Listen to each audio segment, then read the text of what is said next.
Students, welcome to our channel NEET IIT अड्डा।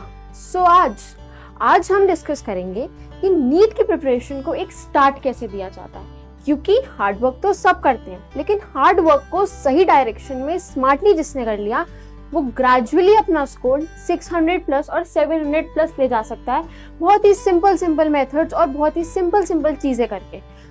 थोड़ी सी changes अपने पढ़ने के सिर्फ तरीके में अगर आप लोगों ने कर लिए तो आप देखेंगे कि आपका स्कोर बहुत इजीली इंक्रीज होगा और आपको एफर्ट्स भी नहीं लगाने पड़ेंगे। करना क्या है, चीजों को समझना है। जैसे कि सबसे पहले इंपॉर्टेंट क्या है, स्ट्रॉन्ग मेमोरी।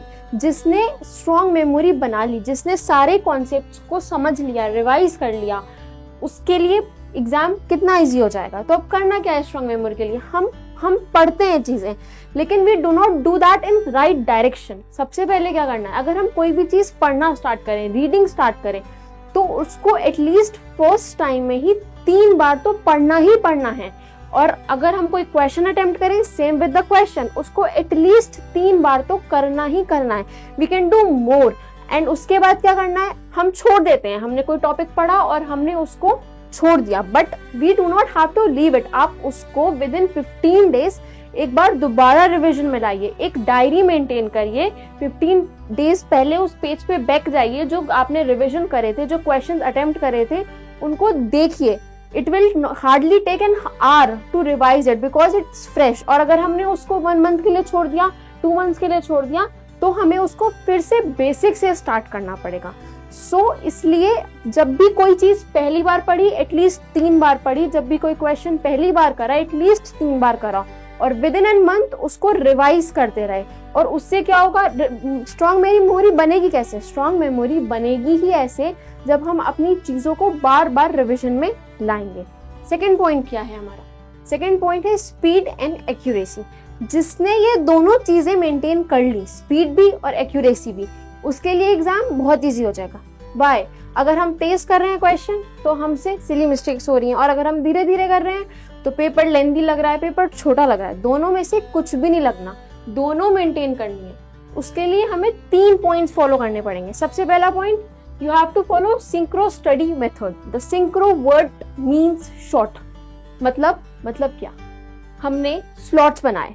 जब भी हम कोई चैप्टर पढ़ना स्टार्ट करते हैं, वी थिंक कि एक बार में पूरा चैप्टर कंप्लीट कर देते हैं। नहीं करना, कभी भी पूरा चैप्टर तो एक बार में कंप्लीट करना ही नहीं है। बिकॉज हमने देखा होगा, जब भी आप कोई चैप्टर पढ़ना स्टार्ट करते हैं, स्टार्टिंग बहुत स्ट्रांग होती है, बट एंड आते आते पॉइंट्स वीक होने लगते हैं, क्योंकि हमें लगता है जल्दी से चैप्टर निपटाओ। तो ऐसा करना ही नहीं है। What we have to do is, slots बना लीजिए 1.5 आवर के। फिजिक्स पहले कर ली 1.5 आवर, ब्रेक लिया, पॉज लगाया, बुकमार्क लगाया, वहीं छोड़ दिया। जूलॉजी कर ली, ब्रेक लिया, पॉज लगाया, बुकमार्क छोड़ दिया। Chemistry, botany, repeat the same. Reading times, subjects भी रोज सारे कवर होंगे और टॉपिक भी सारे साथ में चलेंगे, कुछ भी छूटेगा नहीं। इसमें सेकंड पॉइंट आता है हमारे पास कि भाई, do not complete any chapter in once, read 4.5 hours and then change the subject. और उसके बाद क्या, हमने रीडिंग कर ली। अब हम क्या करते हैं, जब हमारा मन कर रहा है हम रीड कर रहे हैं, जब आपका मन कर रहा है आप क्वेश्चंस प्रैक्टिस कर रहे हैं। प्लान योर डे इस हिसाब से कि पहले question practice time should be fixed. अगर मैंने पहले दिन 2 to 5 क्वेश्चन प्रैक्टिस करे हैं, तो रोज 2 to 5 ही क्वेश्चन प्रैक्टिस करना है। जो रीडिंग टाइम है वो आप अपना हाफ डे में रखिए, और जो क्वेश्चन प्रैक्टिस टाइम है वो हाफ डे में रखिए, बट टाइम फिक्स रखिए। अगर टाइम फिक्स रखेंगे तो ब्रेन उसी हिसाब से वर्क करेगा। नेक्स्ट इसमें आता है use toggle method for attempting questions. What is toggle method? Toggle method का मतलब है कि बार बार छोटे छोटे जंप करने हैं। मतलब नीट में तो ऐसा नहीं होगा ना कि पूरे 95 चैप्टर्स आपको बता के दिए जाएंगे कि किस चैप्टर से कौन सा क्वेश्चन आ रहा है। हर चैप्टर से अपना एक अलग क्वेश्चन आएगा और हमें पता नहीं होगा, तो हमें कॉन्सेप्ट से कॉन्सेप्ट पे जंप करना आना चाहिए। हम कभी भी कोई भी बुक उठा के एक साथ पूरा चैप्टर कंप्लीट नहीं करना है, क्योंकि जब हमें फॉर्मूले रिवाइज्ड हैं, हमें वो याद हैं, तो वो एकदम होंगे। हमें कॉन्सेप्ट टू कॉन्सेप्ट जंप करना आना चाहिए। तो करना क्या है, हमें 1 घंटे में 60 क्वेश्चंस करने हैं। तो 1 घंटे में 60 क्वेश्चंस, पहले हमने 15 क्वेश्चंस फिजिक्स के करें, 15 केमिस्ट्री के करें, 15 जूलॉजी के करें एंड 15 बॉटनी के करें। उससे क्या होगा, हमें सब्जेक्ट टू सब्जेक्ट जंप करना आएगा और हमारे माइंड में कॉन्सेप्ट्स इतने क्रिस्टल क्लियर हो जाएंगे कि हमारी speed and accuracy with time, within an week you will see a change. आप विद इन एन वीक देखेंगे कि कितना चेंज आ गया हमारे क्वेश्चन अटेम्प्टिंग के मेथड में। Next is static schedule. हम रोज अपने शेड्यूल चेंज करते हैं, हर महीने नया शेड्यूल बनाएंगे, नहीं, जो बना लिया एक बार बना लिया। Follow it till need day without skipping a day. बिल्कुल भी स्किपिंग नहीं करनी। सबसे इंपॉर्टेंट की कंसिस्टेंसी है। स्टार्टिंग में अगर चीजों को करने में टाइम ज्यादा लग रहा है, अगर आपने कोई चीज एक दिन के लिए सोची और वो 2 दिन में हो रही है, नो प्रॉब्लम, बट उसको कंसिस्टेंसी से फॉलो करते रहिए। कभी भी ये तो सोचना ही नहीं है कि आज 3 चैप्टर्स निपटाने हैं। अगर ये सोचेंगे तो प्रेशर क्रिएट हो जाएगा और 3 चैप्टर्स निपटेंगे भी नहीं। बहुत छोटे छोटे टारगेट्स बनाने हैं, बहुत बड़े बड़े टारगेट्स नहीं बनाते। हमें लगता है हमारा बैकलॉग हो रहा है। बैकलॉग होता ही इसीलिए है क्योंकि हमारे टारगेट्स इतने बड़े बड़े होते हैं कि हम उनको कंप्लीट ही नहीं कर सकते। पहले हाफ डे प्लान कीजिए, छोटे छोटे टारगेट्स बनाइए, फिर हाफ डे प्लान कीजिए, छोटे छोटे टारगेट्स बनाइए, and at the end of the day you will be happy because आपने जो बनाया वो कंप्लीट करा।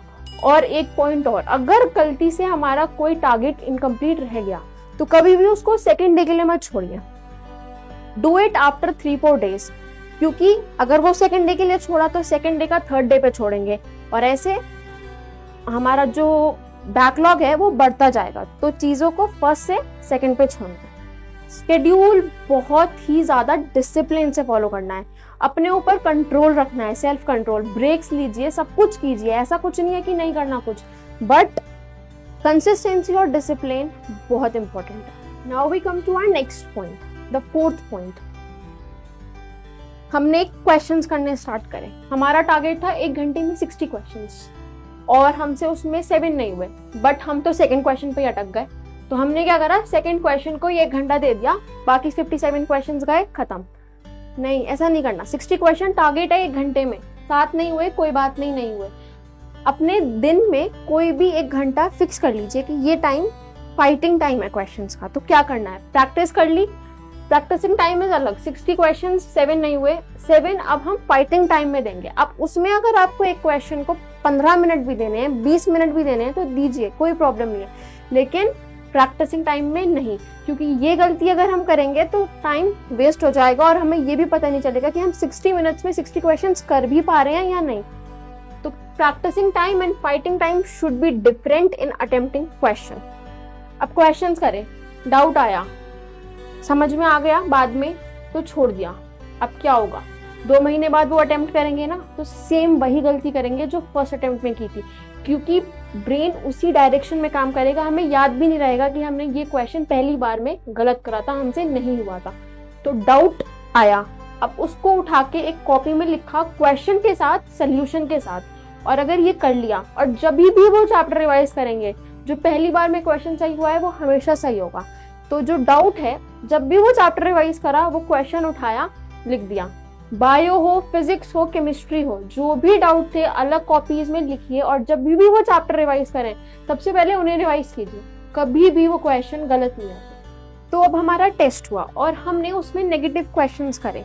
तो जो क्वेश्चंस हमने नेगेटिव करे उनको गलत सोल्यूशन के साथ लिखना है, क्योंकि जो गलती हम पहली बार करेंगे ना, विद आफ्टर फ्यू मंथ्स हम वही गलती सेम दोबारा रिपीट करेंगे।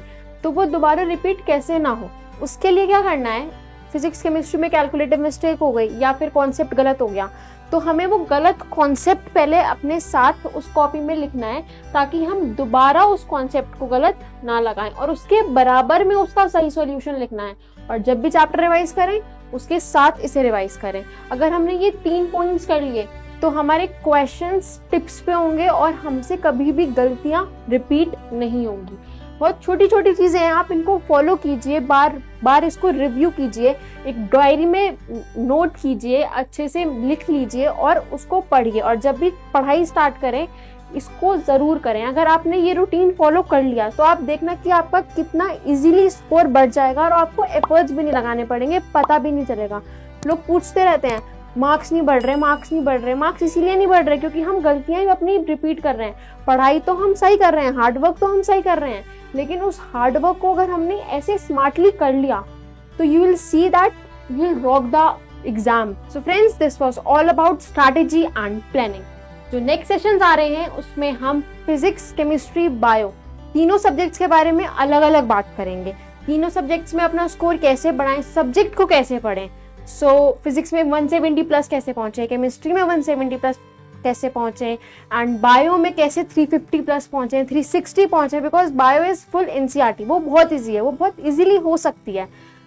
करना क्या है अब, wait for the videos and stay tuned. Bye.